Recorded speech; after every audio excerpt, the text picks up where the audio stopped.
I'm Gary Gooding, for those of you who are tuning in, and I have the joy of introducing Kate Wisniewski, who is narrator of, will ultimately be the narrator of the three and hopefully the fourth book that is in process.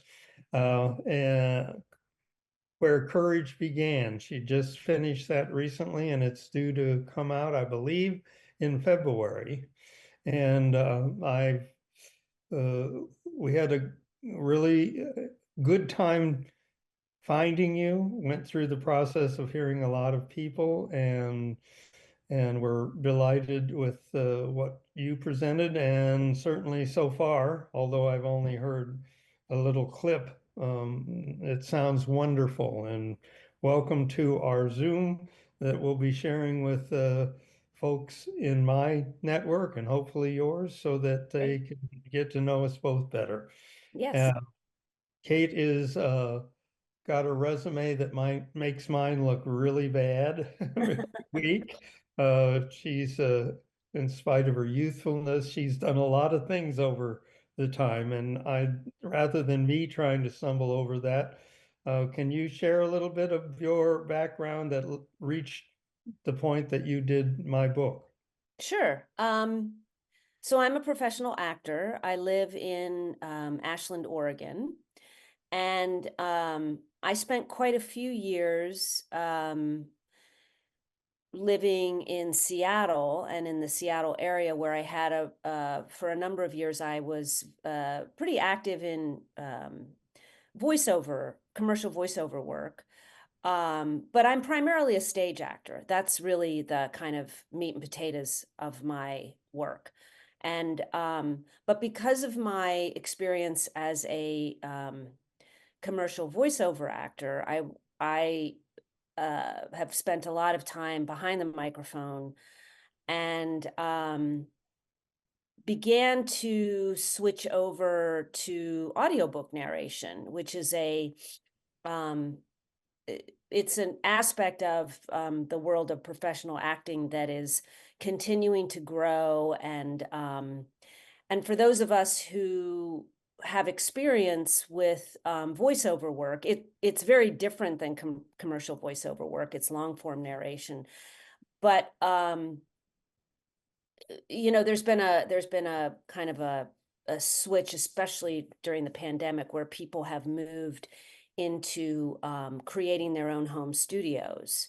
And a lot of audiobook publishers contract with us then. So anyway, I have in the last few years started working in audiobook narration, as well as continuing my work as a stage actor. I live in Ashland in part because I'm a company member at the Oregon Shakespeare Festival, and which is the oldest Shakespeare festival in America. It's a rotating repertory company, so we do Shakespeare as well as other plays in rotating rep throughout the year. So that's my primary work, and I fit audiobook work in around that whenever I can. And you have your own home studio? I Where? do. I do.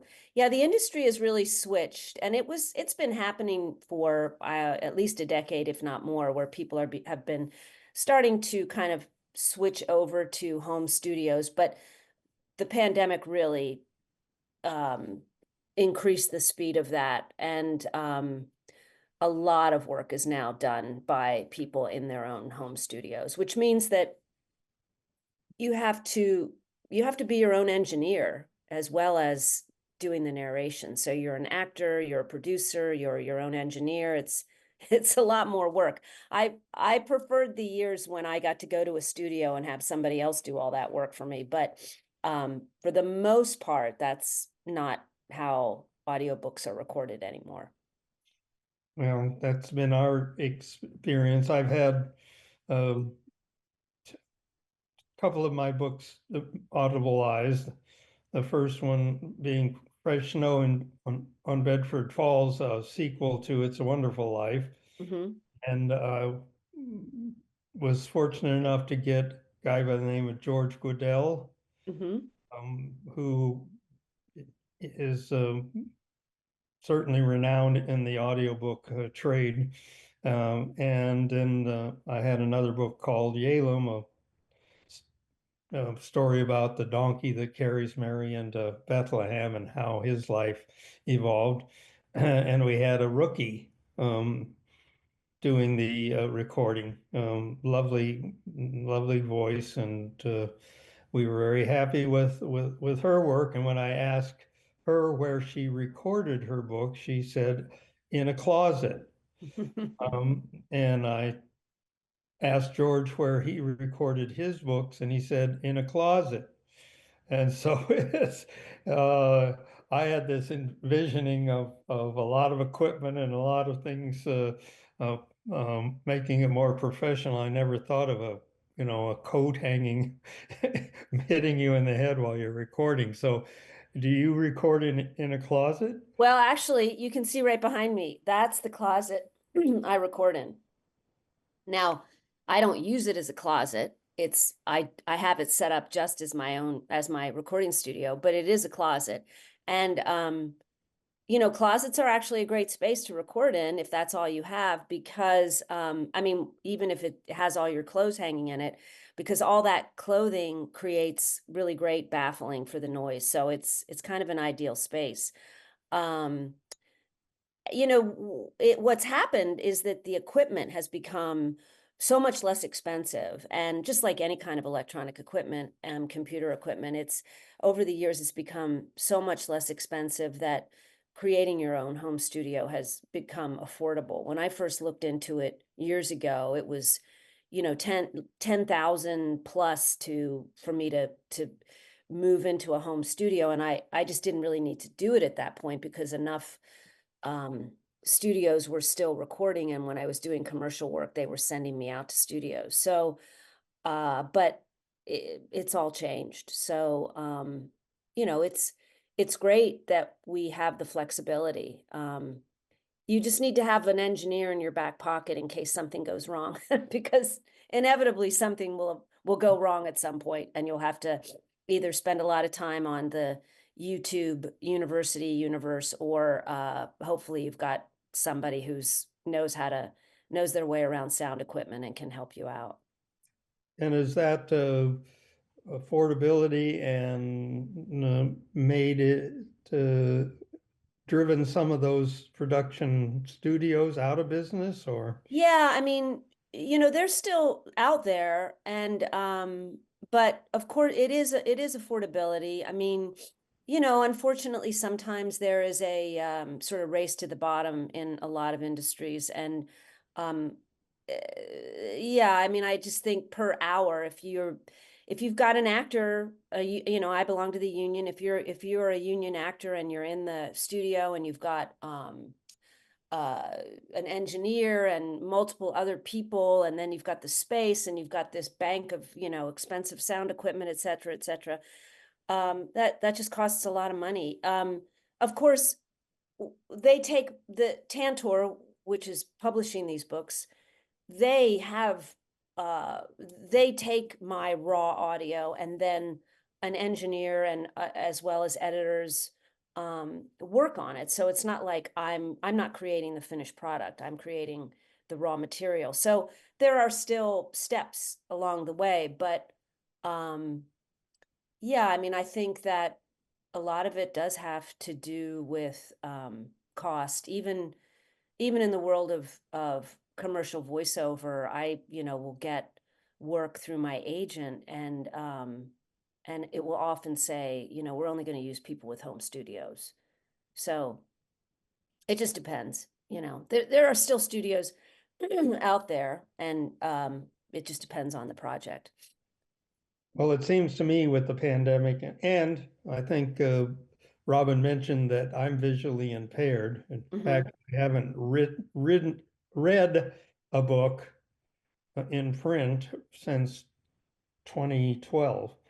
And I have the computer, and I can make the screen bigger so that I can, and I listen to my drafts verbal through the computer and all of that. But maybe it's my unrealistic view because of that experience, that it seems to me that's another transition that's going in the publishing industry. Mm-hmm. More audio books, and now KDP with their, get a membership, listen to the book right on there, and you don't have to buy it directly, or you don't have to store it or do anything with it. That once us baby boomers are gone, it's going to become a lot bigger. That Yeah. being said, there's a lot more competition out there, um, for books, whether they're print or audio. And I just wondered if you were seeing that in your last few years of work. Yeah, absolutely. I mean, it is one part of the world that I work in as a professional actor that is there's probably more work than there are actors, right? It just is a steep incline of growth, and it's great. I mean, I feel like it's not I think a lot of folks, I know I do, I listen to a lot of audiobooks. Some of it is professional just because I want to hear how other narrators work, but also just for enjoyment. Sometimes I switch back and forth. I'll be listening to a book and then maybe go and read the book. I'll kind of do that. I find that for me it's kind of genre driven. I still read a lot of books. I'm sort of old school. I love books. I have kind of a book habit, I would say. I Fiction, buy a isn't lot of books, and so then I have to store them, and I have to have my husband, who's a builder, make bookshelves for them and all of that. But um so I love books, and I just love the physical nature of books, and I love reading books on the page. It's a different experience mentally that I enjoy, but I also find that listening to certain kinds of genres is something that I think I tend to listen to genres that I wouldn't necessarily sit down and read. Like I'll listen to history, for instance, or biography, things that I wouldn't necessarily pick up and read, but I'll enjoy listening to them. So it just depends.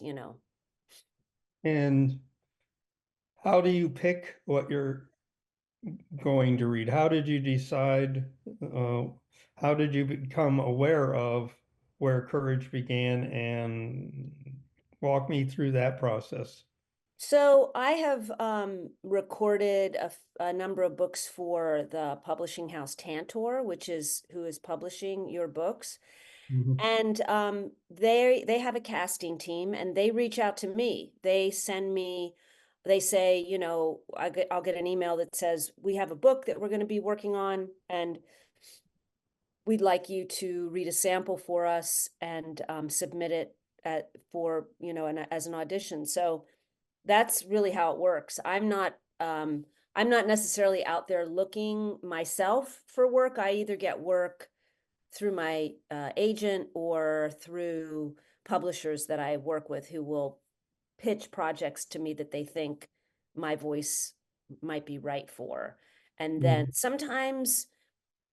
sometimes it will be a direct offer, and then sometimes, probably more often, they ask you to do a sample. So you're kind of, I mean, a lot of times the casting process, and not just in audiobooks but in casting in general, is a little bit of a mystery for actors. You don't necessarily know what's going on, but I think what they do is they've got a roster, quite a large roster of actors that they are working with on a contract basis, and a project comes up, and they probably have, I don't know, oh, we've got a dozen people who would fit into this category. Who do we. Maybe a few of those people already have a bunch of projects, and so they'll move it to I don't, I'm not exactly sure how they go through their process. You'd have to ask them about that. But yeah, they give me opportunities to do a sample, and then the sample goes to them, and then sometimes to the author for a final decision. Do you get to choice at the beginning to say no simply because you're too busy, or you Oh didn't? yeah. Yeah, I mean their request is always, about do you have time to do this? And because I have a full-time job right now, at least this season, as an actor at the Oregon Shakespeare Festival, that's a 10-month contract of full-time stage acting work. I have to fit in um audiobook recording around that, which I can do, but I have a lot less time because of that commitment. And you say you've done a lot of genre. Is there a particular audio genre that you enjoy most? I'm relatively new to the audiobook world. I've only been doing this since about 2021. So the books that I've recorded, I seem to I really enjoy biography and historical biography. Um, I um, I love doing uh kind of historical romance kind of things. I'm really just personally, I love things that have a basis in some kind of history, whether it's imagined or um, real. Um, I like because I trained as a classical actor. I have a lot of skill with dialects, so I enjoy like things like Regency romances, where there are lots of different kinds of British dialects that you get to use for different kinds of characters. So those are the kinds of things I have the most fun with.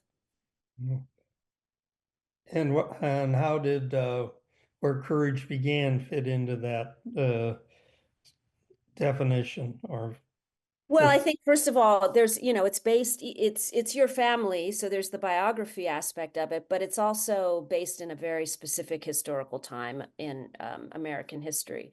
And I find it's to me, that's very interesting because it's grounded in a time and a place that is so specific. I can do research if I want. I can look at photographs. I can listen to people speaking about that time period who may have been through that themselves. I can listen to people speaking who come from that part of the country. So I like things that are really grounded in a very specific time and place. But then the world that you've created because of it's your family um is also very specific in that the relationships, who these people are. So it kind of is the story lives on its own, almost as a piece of fiction because of how you've written it, and you're engaged in it as you read it, as if it were a piece of fiction in terms of how the story flows. But because it is a true story and it's based in a very specific historical context, I find that to be really satisfying and interesting to work on. and did you find any particular characters or part of the book more challenging, interesting? I, I'll just, as an example, my mother described in I described the book as being she gave the bones and I got to put the meat on the bones. Mm-hmm. Had such a wonderful time because my mother and father both had great senses of humor in describing their meeting at the flower shop. And Mm-hmm. and I just got such a kick out of my mother never got to read the book before she passed away, but I just got such a kick out of taking that fact and making it into whole cloth, as it were. So I'm just interested. You read the book, and I don't know how it goes. Are you just so immersed in the reading and keeping on top of what's going on that you kind of lose track of the general storyline? I'm just intrigued by how that goes for somebody sitting in front of the book and reading different characters and scenes. Right. Well, I guess so it sounds like you're asking me a little bit about the process of like what's the experience of narrating in the moment. Mhm. And so I always prep the book. I think most narrators do. Which means that I read it first before I start recording it. And I make notes, I highlight different characters, voices. If I need to do some research about a character, that gives me an opportunity to do that. If something comes up where it's like, oh, I need to find out a little bit more about this, just so that I have as much specific information before I actually sit down and start recording. And so that gives me an opportunity to kind of immerse, not, I'm looking at a lot of details, but I'm also just kind of immersing myself in the world like you would any book that you're reading.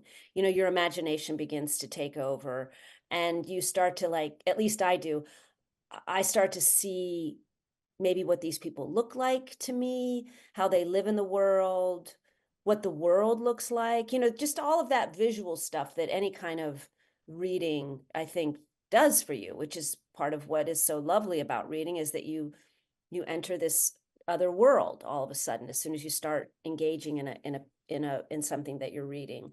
And and then and some of that is just really technical stuff like are there pronunciations that I don't know? And do I need to look them up? Again, it's like, how am I going to differentiate characters, right? Is this like your book, I think, is much more subtle in terms of at least that was my choice in terms of how I differentiated characters, whether they're male or female, whether they're older or younger, whether they're, some of the characters in your book come from different countries. So I have to get really clear about what that dialect might be. Are they first generation from that country? Are they second generation? Is there some, you know what I mean? You have to sort of make some of those choices. And uh,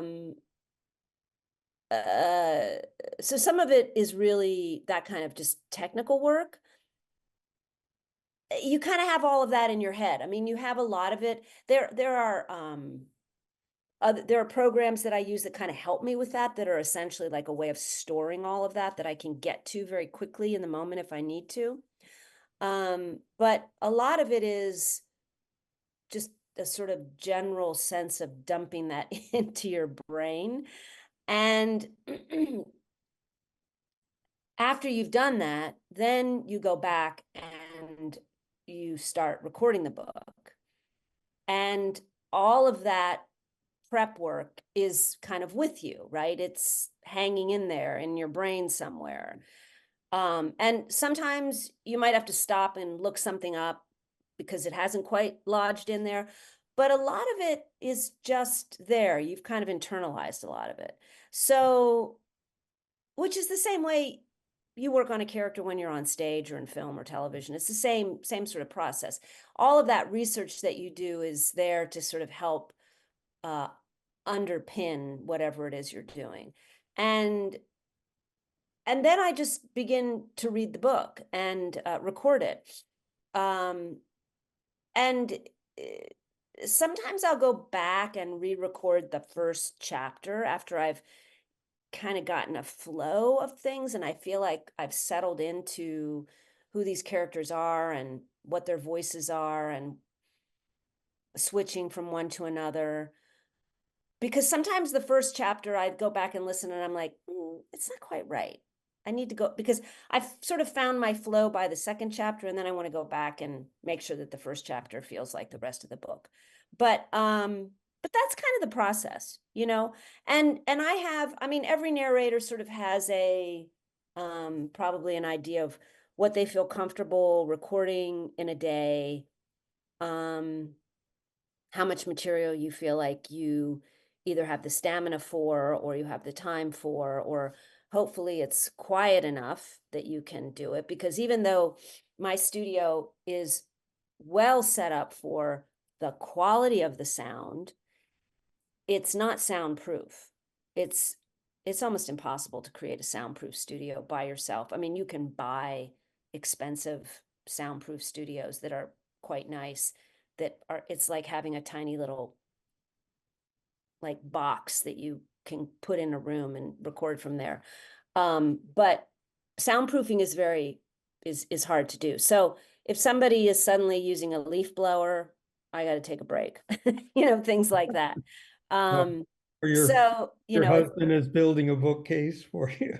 yeah, I mean, we have to negotiate because his shop is in the two-car garage of our house, and his shop is right underneath where my studio is. So we can't both be working at the same time.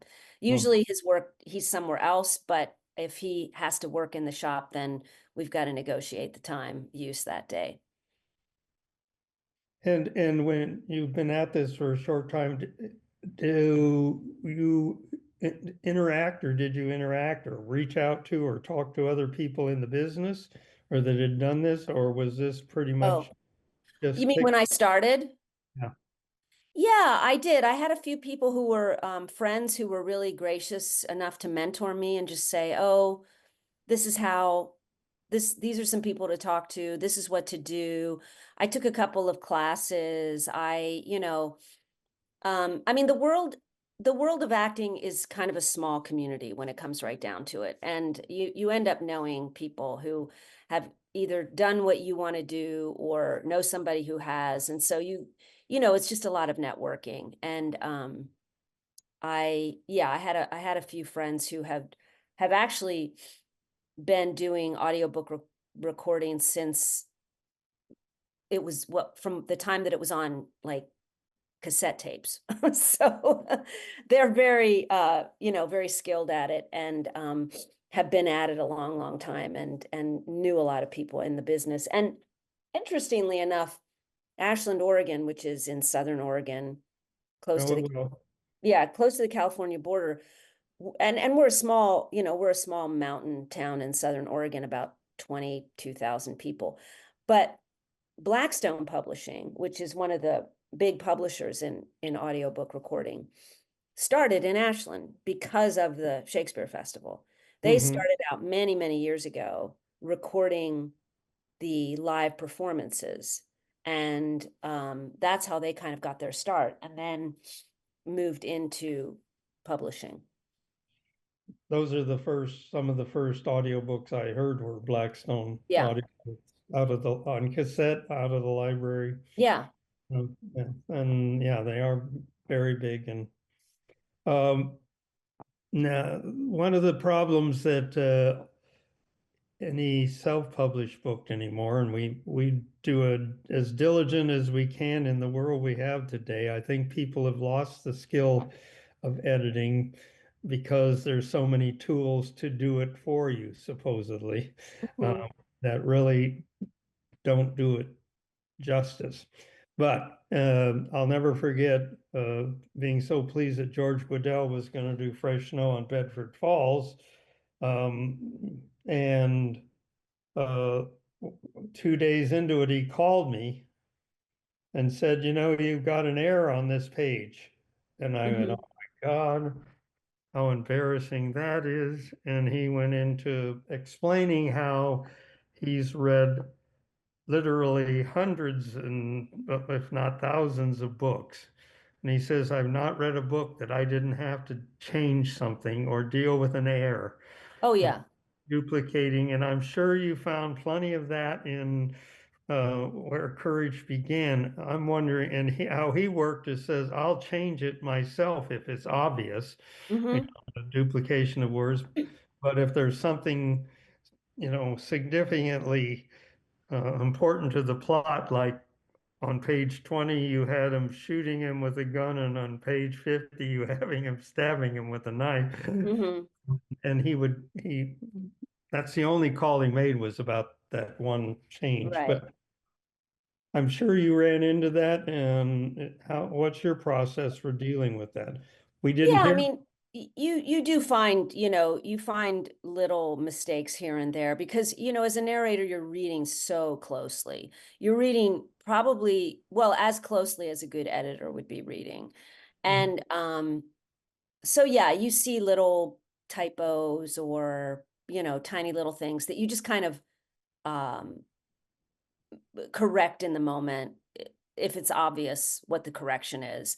If there's anything that isn't like 100% obvious, that if it isn't just like, oh, a misspelled word or a missing word, sometimes I see that a lot where in the sentence where clearly there's a word missing, just to make sense. But even with that, I'll check with I'll make a note of it and check with the publisher just to say, this is what I did. So, because Tantor has a very good staff of editors, they are expert editors. I mean, the stuff they pick up, I just think, wow, that's a really special skill. So they're editing my raw recording and finding anything that I've done that is a misreading of your book because, just like you're writing and you make a mistake and you don't pick it up, it's easy in the course of a 9-hour book, which I think is about where Courage Began is going to end up. Um, it's easy to say the wrong word at some point, something pops up into your head or something, and their editors at Tantor are really fantastic. They get everything. So after I record and send them all the raw files of the book, then I get what's called a pickup package where they'll give me specific things that I need to re-record where it's been, excuse me, either misread or maybe there's a strange little sound that I didn't hear that's, I need to re-record to get rid of that. And they can't get rid of it in the editing process, things like that. But I'll get a list of things that I have to go back in and re-record. And then, and it's like a sentence at a time or something like that. And then their engineers will put that into the final recording. Yeah, I find those kinds of things interesting from a technical standpoint, like Mhm. when you stop recording, I mean, do you stop, usually stop at the end of a chapter? So if there's a change in your Mm. voice Mhm. modulation, or if you're going in to edit, if they send you a sentence or two to edit, how you Mhm. match up that sound with what preceded it and what follows it. Mhm. Mhm. Is there a process that makes that possible? Yes, yes. So for your first question, so you record a chapter at a time. That's, and that makes sense, right? Because a chapter is kind of a complete thought, if you will, in terms of that part of the story. So, and that's how publishers expect your raw files to come as a chapter at a time. And uh, when I'm when I'm doing the pickups, they send me, I mean, this is getting really technical, but this is how it works. They send me uh, three things. They send me an Excel spreadsheet of all the pickups, one at a time, and it's very specific, what chapter, what page, what the timestamp is in the recorded file. And they send me a MP3 file of my recording so that I can hear my mistake. And I can also hear my voice. So I can match my voice. I can match the acting choice. I can match the character choice to what I hear in my original recording. So I get an MP3 file with maybe, let's just say there are 20 pickups I have to do. The MP3 file will have they'll have 20 clips in one file with like a little break in between each one. So as I'm recording as I'm re-recording it correctly, I can listen to what I did and try to match that exactly vocally.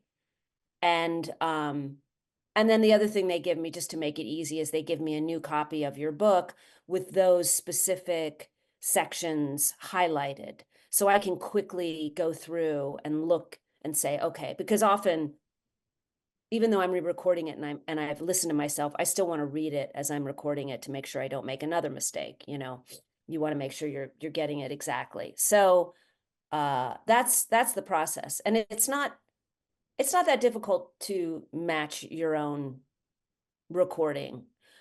I think that, there are things that you have to do in your studio to make sure that you're the same distance from your mic, right? That you're recording, let's say, close to the same time of day, because of course your voice sort of changes over the time of day. It's, might sound kind of one way in the morning and one way at night. And while that may not be noticeable too much in your regular life, when you're this far from a really powerful microphone that picks up a lot of detail, that that really shows up. I mean, you can really tell the difference. So I don't know, maybe you would call it like recording hygiene that you have to maintain.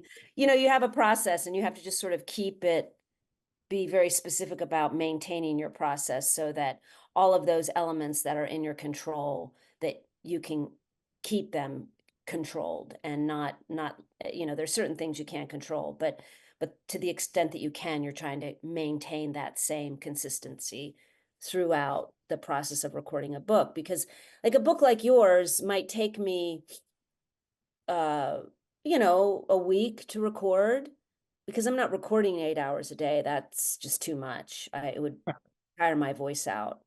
Um, so, every day that you record, you've got to kind of get back into the same space that you were mentally, physically, vocally, so that it's consistent. Well, I think that's must be, you talk about it rather casually, but I just think it's amazing that you can go in there and make a correction or match a voice up, because I have heard books where it's clear you can tell that Hmm. there's a break. Hmm. Um, it's not dramatic, but when I spend my life now listening to books instead of Right. reading them, I'm more sensitive to that kind of stuff. So I give you kudos, or anybody who can do that, because it's a skill that you obviously have to develop over time and Hmm. work. And some of it's also, to give credit where credit's due, it's also the engineer is also who's, putting the final book together, what the audience is going to hear. It's also part of their job is to make sure that everything, those moments are seamlessly put together. And they have lots of tricks up their sleeve to do that as well. So, it's a team. It's a team of people to put together an audiobook. It's not a small venture for sure to create an audio a high quality audiobook. Well, as a naive author, when I began, uh, uh, I had didn't have any of that global Hmm. surround to what I was doing, and the number of questions that pop up regarding everything from the layout and the font and the artwork, and then you move into audiobooks and I often complain to Robin, hey, I want to be writing. I don't want to be having to Right, deal with all of these minutia details, right, and so it's been a real learning experience for an old man getting into a new line of work, as it were. So it's really been a joy. Learned a lot, got to meet a lot of wonderful people and work with them, and having some success. So that's always gratifying. right. So I wrote the first book for my mother. That was it. I told her Hmm. for years I was going to write a book, and she got to be 100 years old, and I said, it's time to live up to this commitment. So I got that done for her, and since then, it's been a help for me because of my vision issues. We don't drive anymore. My wife has her own issues, and so I am, it would be easy to get really closed in.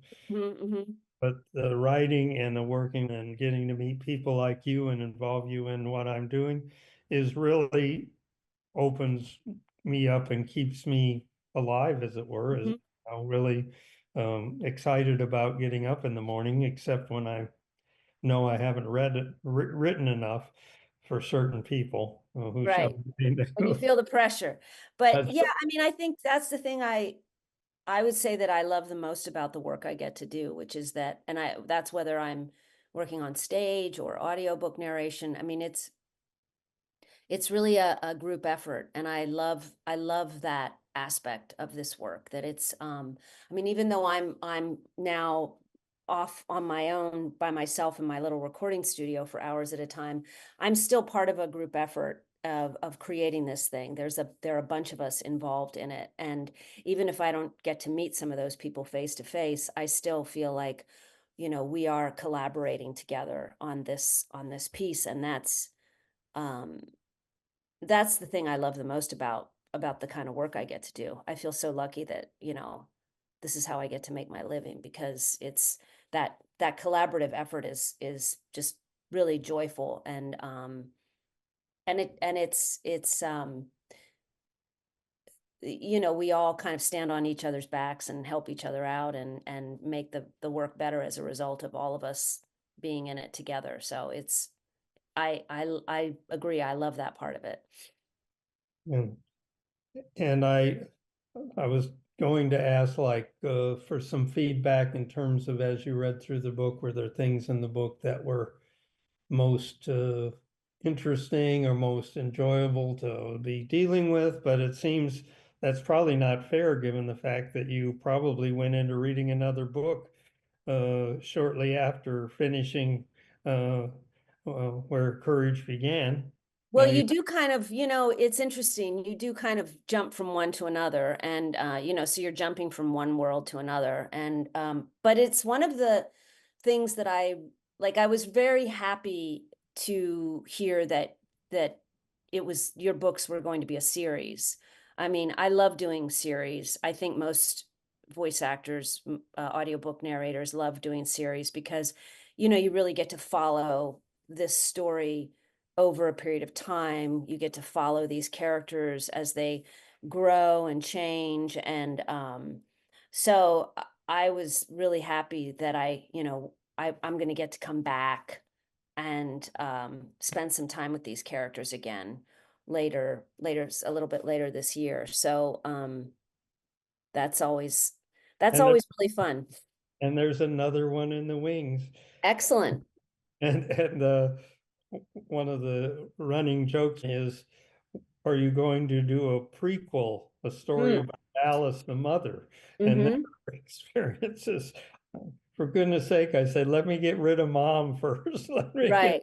that done. There's too many things going on. But I do have a series of mysteries that are coming out, or at least I Oh. two mysteries, which is very much an ensemble thing. I Mm-hmm. wanted to write a mystery book where there wasn't one character who had all the answers or solved all the crimes, but this was an ensemble of friends who just throw in pieces here that help to solve the crime, and they, between fighting with each other and traveling around the country. So I'm having a lot of fun doing that because Oh, I bet.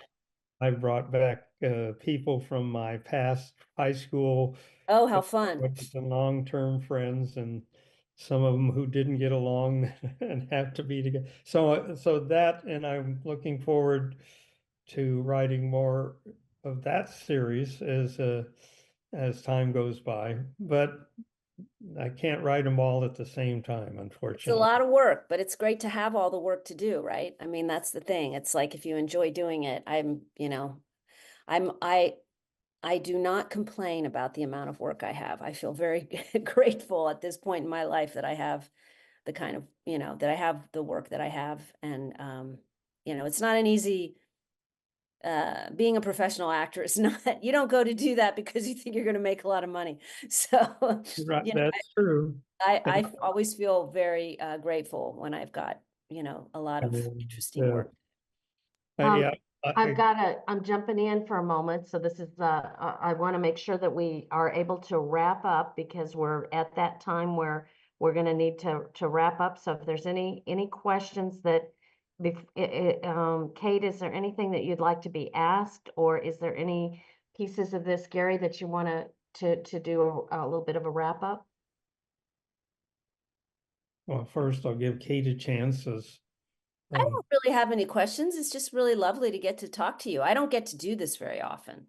So, having a chance to meet an author whose book I've narrated, and I'm looking forward to narrating the next two books at least. It's just a real pleasure to get to meet you and to talk to you. well, I usually have some questions since I wrote a family book, like your husband is a builder, and Mhm. how does he like you being in the closet for a Oh, portion of the time? How does that affect your life with his, you can't do work at the same time as it drives him a little crazy, because I'll say, okay, I'm going to be recording today. I'm going to need 4 hours of quiet. And, if he's working away from home that day, if he's got a project somewhere that he's working on, then he's like, fine, I'll be gone. I'll take the dog with me. Um, but if for some reason he has to be around that during the day, then we have a big enough house that there are places he can go where he's not going to be disturbing me. But it's remarkable what my microphone will pick up. So I have to have it very quiet around here. And I've got two cats and a dog, so I've got to make sure they're quiet. They've been taken care of. They have all their needs met, so they're not going to be whining at the door or whatever. So you're constantly interrupted. You just have to, that's just part of what goes with it. But yeah, where's it your can drive him a dog? little crazy. Where's your dog right now? He's sleeping right outside the door there. I think you can see the little black spot there. He's a little miniature poodle. I mean, he's darling, and for the most part, he's actually quite good, but he's also uh super protective. So if somebody comes to the door, I'll know immediately. Yeah. Our Cooper is a Labradoodle, a miniature Labradoodle, and he's Uh-huh. he's so precious. But when the mailman comes, you won't be doing any recording. No, he's got a job to do. We all have a job to do. So I, I'll forgive him for that. He's just taking care of us. Well, unless you have something else, I think we did a pretty good job getting to know each other and learning a Yeah. little about the process. I'm very excited about you getting to do three more books at least Mhm. over time. And who knows what that will beget. But anyway, I really look forward to listening to the whole book. One of the strange characteristics of me, because I'm ADD, Mhm. so when I'm writing a book, I'm listening to a book Oh, to keep me focused down. wow. Wow. I'm not really necessarily listening to it, Mhm, but it's mhm. keeping me Yeah. stay away from that. And it's odd, but it Yeah. worked for me. Everybody has their process.